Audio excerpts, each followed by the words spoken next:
আল্লাহ রাব্বুল আলামিনের সাথে কাউকে শরীক করা যাবে না। ঘোষণা তো একবার আমরা দিয়েই আসছি। আল্লাহ বলছিলেন আলাস্তু বিরাব্বিকুম, আমরা বললাম ক্বালু বালা, অবশ্যই তুমি আমাদের রব। এই কারণে আল্লাহ বলেন আল্লাযীনা ইয়ানকুযুনা আহদাল্লাহি মিন বা'দি মিসাকিহি, যারা অঙ্গীকার করার পরে অঙ্গীকারকে ভঙ্গ করেছে এরা হলো ক্ষতিগ্রস্ত। খুব ভালো করে বুঝবেন, আমি কিন্তু হাবিজাবি ঘটনা নিয়ে কথা বলতে পারি না আমার ভাইরা। আয়াতে কারিমার অর্থ হচ্ছে আল্লাহ বলেন ইন্নাল ইনসানা লাফি খুসর, নিশ্চয়ই মানুষ ক্ষতিগ্রস্ত। কারা তারা ক্ষতিগ্রস্ত? কোন মানুষগুলো ক্ষতিগ্রস্ত?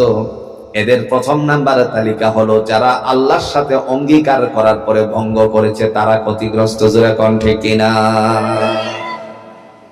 ওয়ায়াকতাউনা মা আমারাল্লাহু বিহি আইয়ুসাল।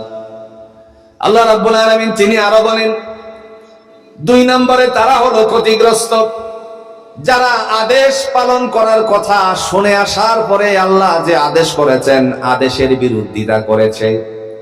এবার বলুন তো, আদেশের বিরোধিতা বাংলার জমিনে আসিল কিনা? আসেনি? আসেনি? আদেশের বিরোধিতা এমন ভাবে ছিল মুসলিম সমাজ কথা বলার সাহস পাইতো না। কথা কন না কেন? আদেশের বিরোধিতা এরকম ভাবে ছিল, আল্লাহ পাক রব্বুল আলামিনের বান্দা মনে করেন আজকের এই তাহফিজুল কোরআন নুরানি এই কিন্ডারগার্টেনের যে প্রতিষ্ঠানের যুব সমাজেরা মিলে আয়োজন করেছেন, যদি ওই দিনটা থাকতো তাহলে ডিসি সাহেবের কাছে যেতে হতো, ওসি সাহেবের কাছে যেতে হতো।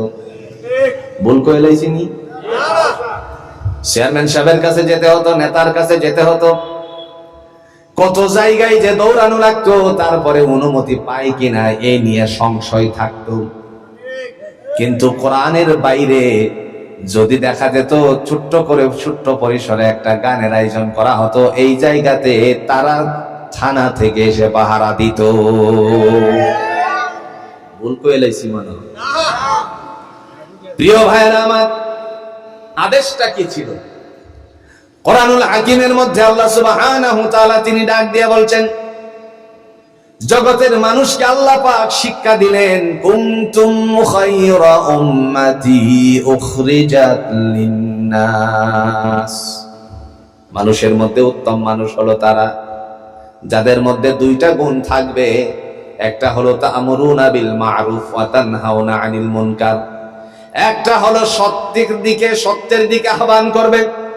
তার মানে হলো ওই মানুষগুলোকে ন্যায় নিষ্ঠার দিকে মানুষকে আহ্বান করবে, আর অসত্যতা থেকে মানুষকে দূরে সরাবে, অসৎ কাজ থেকে মানুষকে বিরত রাখবে। দুইটা কাজ যারা করবে এদের জন্য ফায়সালা হলো এরা হলো উত্তম উম্মত। জোরে বলুন তো ঘোষণাটা কার? মানুষের মধ্য থেকে উত্তম মানুষ হলো তারা যারা সৎ কাজের আদেশ করে, অসৎ কাজের নিষেধ করে। অসৎ কাজের বেলায় পাহারা চলবে, আর কোরআনের আলোচনা হলে পরে সেই জায়গায় বাধাগ্রস্ততা হবে। এরকম সময় আমরা পার করছি। ওমা কথা বল না কেন? প্রিয় ভাইয়েরা আমার, আল্লাহ রাব্বুল আলামিন ডাক দিয়া বলেন যারা আদেশের বিরোধিতা করেছে তারা হলো ক্ষতিগ্রস্ত। সহজ করে আরো আপনাদেরকে বোঝানোর জন্য একটা উপমা দিচ্ছি। মনে করেন নিষিদ্ধ কাজের প্রতি আকৃষ্টতা কম না বেশি? কথাটা বোঝাতে পারিনি। নিষিদ্ধ যত কাজ আছে সমস্ত কাজের প্রতি আকৃষ্টতা জোরে কম না বেশি? এইটা নিষেধ, এটা করো না, এটা বেশি করে করে। কথা কন না কেন? ডাক্তার বলে দিয়েছে ডায়াবেটিক্সের রোগীরে মিষ্টি টাচও করবা না। কথা কন? এখন গোপনে গিয়ে বিবিরে না বলে মনে করেন আপনাদের বাজারে গিয়ে 250 গ্রাম মিষ্টি খেয়ে আসছে। তার কারণ হলো এই নিষিদ্ধ যে কথাটা আছে সেটার প্রতি আকৃষ্টতা বেশি। দুনিয়ার জমিনের ফয়সালা এটাই। আল্লাহ যখন আদেশ করে দিলেন খবরদার অন্যায় কাজ করবা না, আমি তোমাকে যেই বার্তাগুলো শুনিয়ে দিলাম, সেই বার্তাগুলো অবশ্যই তুমি পালন করবে। তখনই দেখা গেল ওই বার্তার থেকে অনীহা প্রকাশ শুরু করে দিল। দুনিয়ার জমিনে সৎ কাজ ভালো লাগে না, অসৎ কাজের দিকে মানুষের ধাবমান, জোরে কম না বেশি? এরা হলো 2 নম্বরের ক্ষতিগ্রস্ত। 3 নম্বরের ক্ষতিগ্রস্ত হলো তারা, মহান আল্লাহ পাক রব্বুল আলামিন দেখে বলেন ওয়ায়ুফসিদুনা ফিল আরদ, যারা জমিনে বিশৃঙ্খলা সৃষ্টি করে তারা হলো ক্ষতিগ্রস্ত। উলাইকা হুমুল খাসিরুন, এরাই হলো ক্ষতিগ্রস্ত যারা জমিনে বিশৃঙ্খলা সৃষ্টি করে। কেমন বিশৃঙ্খলা? আপনাদের এলাকার থেকে শুরু করি বিশৃঙ্খলাটা। সমাজের দিকে আমরা যদি তাকাই, সকলে মিলে সিদ্ধান্ত গ্রহণ করেছে, 2 জনের মধ্যে একটা বিবাদ চলতেছে, তার কারণ হলো জমি সংক্রান্ত বিষয়ে। গ্রামের মাতবর যারা আছে তারা মিলে একটা সিদ্ধান্ত গ্রহণ করলো, এই জমিনটার একটা ভাগাভাগি করে তারপরে দিয়ে দেওয়া উচিত।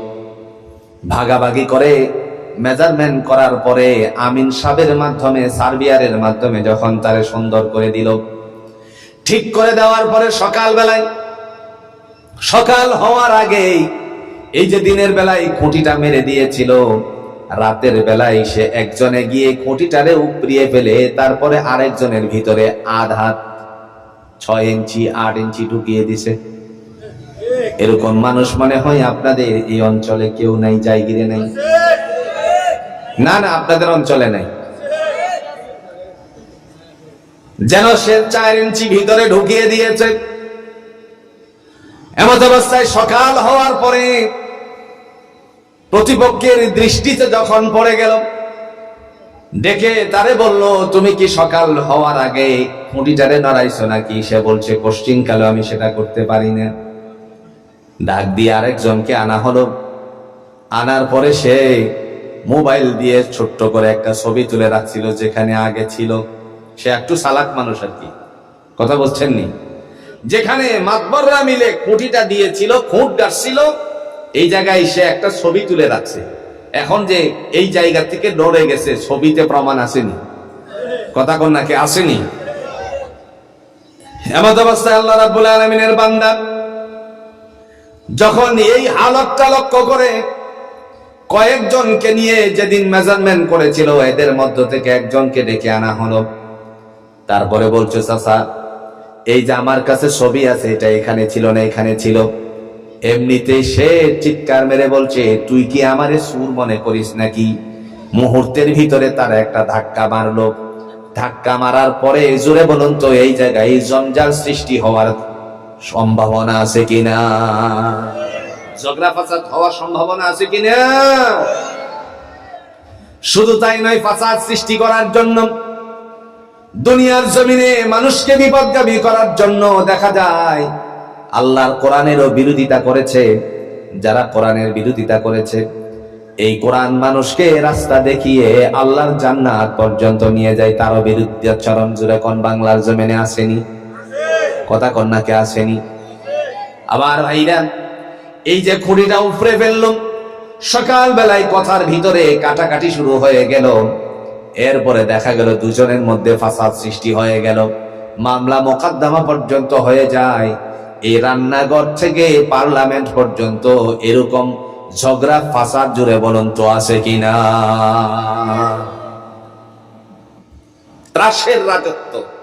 কিসের রাজত্ব? ত্রাসের রাজত্ব কায়েম।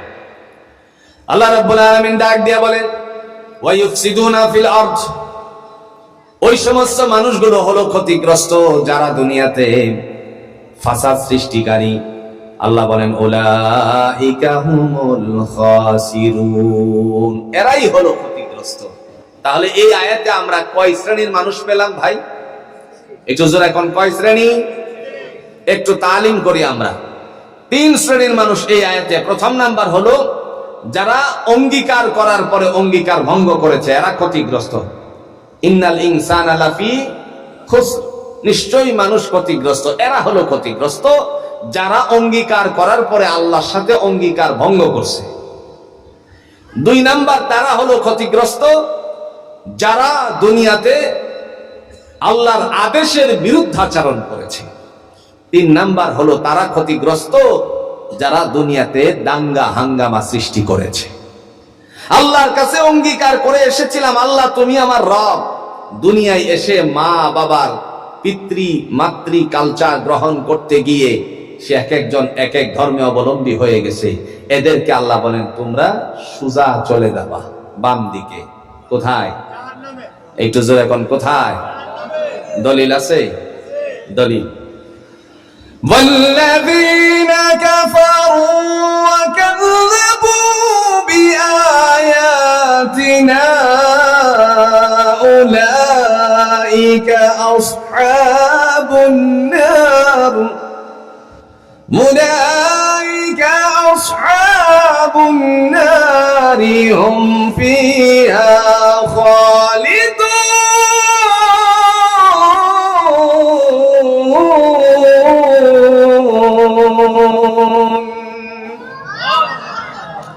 আল্লাহ বলেন ওয়াল্লাযীনা কাফারু, আর যারা অবাধ্যচারীর দল, ওয়াকাযযাবু বিআয়াতিনা, যারা আমার কোরআনের সাথে বিরুদ্ধাচরণ করেছো, নিদর্শন সমূহকে মিথ্যা বলে উড়িয়ে দিয়েছো, উলাইকা আসহাবুন নার, তারা হলো জাহান্নামবাসী, হুম ফিহা খালিদুন, অনন্তকালের জন্য জুড়ে বলুন জাহান্নামে পাঠিয়ে দিবেন কে? এরাই হচ্ছে ক্ষতিগ্রস্ত। কয় শ্রেণী পাইছি? সূরাতুল মুনাফিকুনে আল্লাহ পাক আরো 2 শ্রেণীর কথা বলেন। তারা কারা? ইয়া আইয়ুহাল্লাযীনা আমানু লা তুলহিকুম আমওয়ালুকুম ওয়ালা আওলাদুকুম আন যিকরিল্লাহ ومن يفعل ذلك فأولئك هم الخاسرون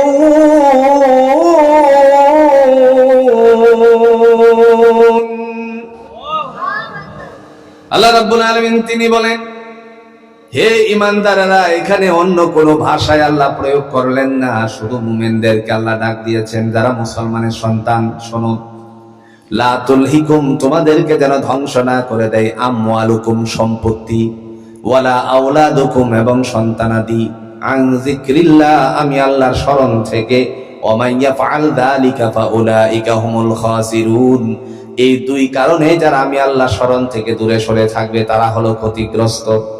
প্রশ্ন হলো সম্পত্তি, সম্পত্তির কারণে কেমনে আল্লাহ থেকে দূরে সরে থাকে একটা উদাহরণ দিলে বুঝবেন। বৈশাখ মাস যখন শুরু হয়ে যায়, মৌসুমী ধান কাটা শুরু হলে বাড়িতে আনা হয়, অথবা মনে করেন অগ্রহায়ণের ধান কাটার পরে বাড়িতে যখন আনা হয়, এগুলোকে ছুড়াতে গিয়ে মেশিন দ্বারা যখন কাজ শুরু করে দিল, এই মুহূর্তে আল্লাহ পাক রব্বুল আলামিনের বান্দিরা মেশিন দিয়ে ধানগুলো চুরানোর পরে আস্তে করে উঠানের মধ্যে নাড়াচাড়া শুরু করলো যাতে করে শুকাতে পারে। আমার কথাগুলো বুঝতেছেন? শুকাতে পারে। সে যখন এই চেষ্টা করতে লাগলো, হঠাৎ করে আকাশটা মেঘাচ্ছন্ন হয়ে গেল, বৃষ্টির ভাব শুরু হয়ে গেছে। মুহূর্তের ভিতরে ঘরের ভিতরে আবার ঢুকিয়ে দিল ধানগুলো উঠিয়ে। যখন আকাশ পরিষ্কার হয়ে গেল, আবারও সেই ধানগুলো উঠানের মধ্যে এনে দুয়ারের মধ্যে এনে লাড়াচাড়া করলো। হয় কি হয় না? আবার যখন আকাশে মেঘাচ্ছন্ন, বৃষ্টি কয়েক ফোঁটা পড়েছে, এই মুহূর্তে আল্লাহর বান্দিরা পুনরায় ঘরের ভিতরে দেখা গেল ধানগুলো নিয়ে গেল। এক শ্রেণী হলো বাহিরে, আরেক শ্রেণী হলো বাড়ির ভিতরে। তার মানে আমরা যারা পুরুষ মানুষ আছি, জমিনে ধান খাটতে গিয়ে মুয়াজ্জিনের কণ্ঠ থেকে আজানের ধ্বনি উচ্চারিত হয়ে যায়, এই সময় আল্লাহর হুকুমের বিন্দু পরিমাণ তোয়াক্কা করি না। এরকম পাবলিক বাংলার জমিনে জোরে বলেন আছে কিনা? এই সম্পত্তির কারণে সে আল্লাহর ডাকটাতে সাড়া দিতে পারলো। মুয়াজ্জিন ঘোষণা দিয়েছে, হাইয়া আলাস সালাহ, এসো নামাজের দিকে, হাইয়া আলাল ফালাহ, এসো কল্যাণের দিকে, কিন্তু 2 ডাকের 1 ডাকেও সাড়া দিল না। এমত অবস্থায় সে তার কাজ শুরু করে দিল। আর একটু সহজ করে বোঝানোর জন্য ঘোষণা দিচ্ছি, মনে করেন দারিদ্রতার সময়টা পার করছে, হঠাৎ করে একজন বলল, ভাই তোমার চেহারাটা এত মলিন কেন? ডেকে ডেকে বলল, আমার চেহারা মলিন কারণ হলো সংসারে খানা খানেওয়ালা, সংসারের মধ্যে মানুষ বেশি, কেবল আমার একা ইনকাম, অনেক সময় আমার শরীর ভালো থাকে না, সেই জন্য কামাই রুজি রোজগার হয় না, এত মানুষের খাবার দিতে গিয়ে আমি পেরেশানিগ্রস্ত। মুহূর্তের মধ্যে একজন যেন বলল, তুমি ইচ্ছে করলে বড় ছেলেটারে বিদেশে তো পাঠিয়ে দিতে পারো। সে বলল, কি দিয়ে পাঠাবো, আমার তো কিছুই নাই। বলল, রাস্তার কিনারায় যে তোমার একটা জমিন আছে, এই জমিনটা বিক্রি করে বিদেশে পাঠিয়ে দাও। কি বলো তুমি? কহা, যদি ভালো ইনকাম করতে পারে, এর চেয়ে বড় জমিন জামালপুর শহরের মধ্যেও তো তোমার ছেলে বাসা বাড়ি করতে পারে। কথা কন্যাকে বুদ্ধি দিতেছে না? তার বুদ্ধিটা সে নিল। এরপরে জমিন বিক্রি করবে, কিন্তু কাস্টমারের প্রয়োজন। মুহূর্তে সেই বলল, আমার কাছে বিক্রি করে দাও, কারণ তার আগের থেকে টার্গেট হলো এই জমিনটা নিতে পারলে জমিনটা বড় হয়। এরকম মানুষ আসেনি? কথা কন্যাকে আসেনি? তার জমিন হলো রাস্তার কিনারায়, আর ওনারটা হলো তার জমিনের পিছনে। যেহেতু রাস্তার কিনারায়, এটা হয়ে গেলে তার আর কোনো সমস্যা নেই। এক পর্যায়ে দামাদামি হলো, মুহূর্তের ভিতরে দুইজনের কথা যেন পাকা হয়ে গেল। তারপর জমিন রেজিস্ট্রি করবে, টাকা পয়সা দিয়ে দিল। তখন বলল, তুমি টেনশন করো না, আমার শ্যালকে সিঙ্গাপুর থাকে, কাজও রেডি। সিঙ্গাপুর থেকে এরপর আল্লাহ পাক রব্বুল আলামিনের বান্দা এবার সুন্দর করে তার জন্য একটা শ্যালকরে বলল, ভিসা পাঠাও। ভিসা পাঠানোর পরে দেখা গেল স্বচ্ছ ভিসা নিয়ে তারপরে সে সন্তান বিদেশে সিঙ্গাপুরে চলে গেল। প্রথম মাস চলে গেল, দ্বিতীয় মাস থেকে তার হাতে বেতন আসতে শুরু করলো। 1 লক্ষ টাকা বাবার কাছে যখন ফোন দিয়ে বলে, আব্বা, পাশের বাড়ি থেকে অথবা দোকানের মানুষ যখন খবর দিল, তোমার অমুকরে গিয়ে বলবে ছেলে ফোন দিছে সিঙ্গাপুর থেকে, তখন আসছে। আগে তো এরকমই ছিল, কথা কোন ঠিক কিনা? সিঙ্গাপুর থেকে 1 লক্ষ টাকা বেতন পাঠিয়েছে। তখন সে আলহামদুলিল্লাহ পরে মুস্কি মুস্কি হাসতে হাসতে বাজারের দিকে গেল। মুহূর্তের মধ্যে আল্লাহর বান্দা একটা ছোট্ট টি স্টলে বসলো, চায়ের দোকানে বসলো। বসে বসেই একা একা মনের আনন্দে হাসে। এরকম সময় যায় কি যায় না? কথা বোঝাইতে পারছি না? একা একা হাসার মুহূর্ত দেখে একজন যেন বলল, চাচা তুমি দি খুব খুশি? কহাও ভাই। ও ভাতিজা, আমি অনেক খুশি। আরেকজন বলল, ভাই তুমি তো বড় খুশি। কহাও ভাই, আমি অনেক খুশি। মুহূর্তের ভিতরে ডেকে ডেকে বলতেছে, কিসের জন্য খুশি? আগে চা খাও। কি খাও? কথা কন্যাকে কি খাও? আগে চা খাও। এই সবাইরে চা দাও। যখন বলছে সবাইরে চা দাও, আরেকজনে বললো, চাচা তুমি কি নির্বাচন করবা নাকি মেম্বারি? না, তোমার ভাই বিদেশ থেকে 1 লাখ টাকা বেতন পাঠাইছে, এই মনের আনন্দে চা খাওয়াইতেছে। গল্প শুরু হয়ে গেল টি স্টলে বসে বসে। জোহরের আজান হয়ে গেল। আজান হয়ে যাওয়ার পরে আল্লাহ পাক রব্বুল আলামিনের বান্দার গল্প আর শেষ হলো না। বাড়ির থেকে মেয়ে যেন ফোন দিয়ে বলছে, এরপরে বিদেশ থেকে একটা ছোট্ট ফোনও পাঠাইছিল, শুধুমাত্র রিসিভ করতে পারে, আর কিছু করতে পারে না। এরকম সময় গেছে কি গেছে না? কথা কন্যাকে গেছে কিনা? অনেক নাতিরা বিদেশ থেকে দাদার কাছে একটা মোবাইল দেয়, কারণ দাদা বাজারে যায়। চিন্তা করলো কোনো বিপদ হলে পরে কমপক্ষে ফোনটা দিয়ে তো তারে সতর্ক করা যাবে। আরেক নাতিন হলো একটু পাগলা টাইপের ইতর মানুষ, দাদার মোবাইলের মধ্যে গানের টুন লাগায় দিছে। এরকম নাতি জোরে কোন আসেনি? দাদা যে নামাজ পড়তে গেল বাজারে, বাজার মসজিদে জোহরের নামাজ পড়তে গেল, এই মুহূর্তে নাতি এক কান ফোন মারে দিছে। এখন ফোনের মধ্যে তো নাউজুবিল্লাহ বাজদাছে। কথা বুঝছেন কিনা?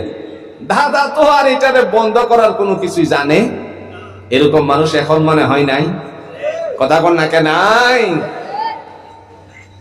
ফোন দিল, মেয়ে ফোন দিয়ে বলছে, আব্বা রিসিভ করছে। তা আপনি দুপুরি খাবেন না? কহা আসতেছি। জোহর চলে গেছে। 3:30 বেজে যাওয়ার পরে বাড়িতে আসলো। আসার পরে আল্লাহর বান্দা নিজের যে কয়েকটা গরু ছিল, গরুগুলোরে গোসল করালো, এরপরে কিছু খাবার দিল। আসরের আজান হয়ে গেছে। আসরের আজান হয়ে যাওয়ার পরে দেখা গেল তিনি তো গায়ে গোসল করার প্রয়োজন, তারপরে গোসল করলো। এবার ক্ষুধা বেশি লেগে গেছে, এবার খেতে বসলো। আসরের জামাত চলে গেল, তার কোনো খোঁজ খবর নাই, এইভাবেই তার সময়টা পার হয়ে গেল। এরকম মানুষ আছে কিনা কোন?